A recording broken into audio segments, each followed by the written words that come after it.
All right, St. Luke's. Hope you're having a great week.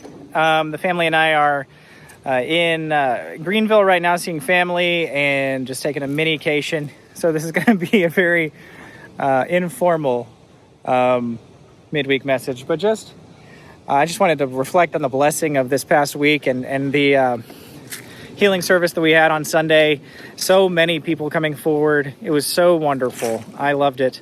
We had a lot of requests to do that more often, and I think we'll process how we could do that probably at least a couple times a year.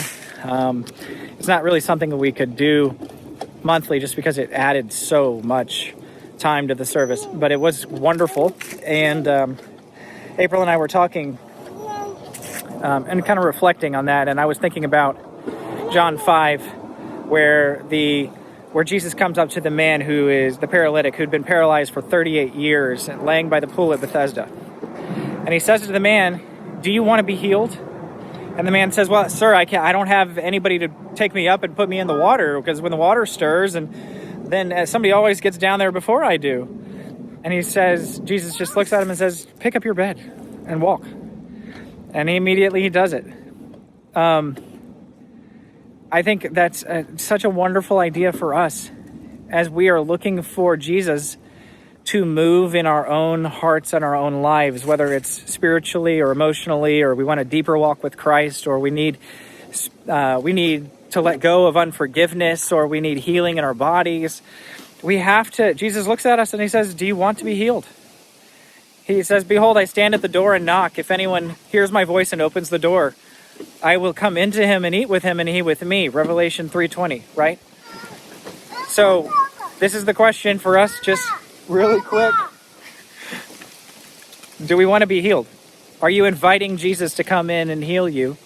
Or are you depending on other things, other ways to be healed? You have to relinquish control. You have to be willing to surrender control to Jesus in order for him to come in and heal you. And healing, again, I've said this, but healing looks like a lot of different ways. It could be bodily right then. It could be healing over time. But healing requires letting Jesus take control and not trying to manipulate situations. I just think that that's a good reminder. So let's think about that, remind you of that. And then real quick, on Sunday, one of my dear friends is preaching. His name's Moses. And he has been one of my good friends for like 15 years. He has a Master's of Divinity from Reformed Theological Seminary. He's a good preacher, I hope.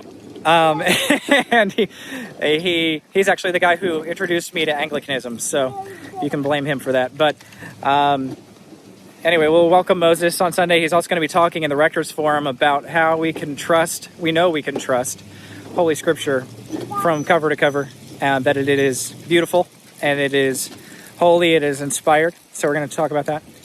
Don't forget, on Saturday, we'll be back, but Saturday is our trunk or treat, and that's going to be around the back of Kron's, and we're going to have a church barbecue. So come to that if you haven't signed up already.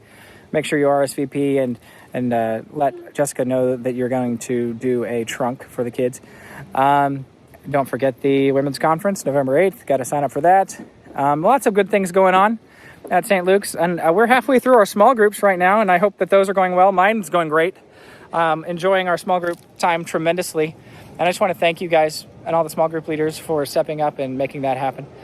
But I'll leave it there. This is a short one. And I hope you guys are having a good week. And if there's anything else that I forget, you'll be fine. But we will check it up and we will catch up. All right. I'll talk to you soon. See you Sunday, or see you Saturday if you're coming to the trunk or treat.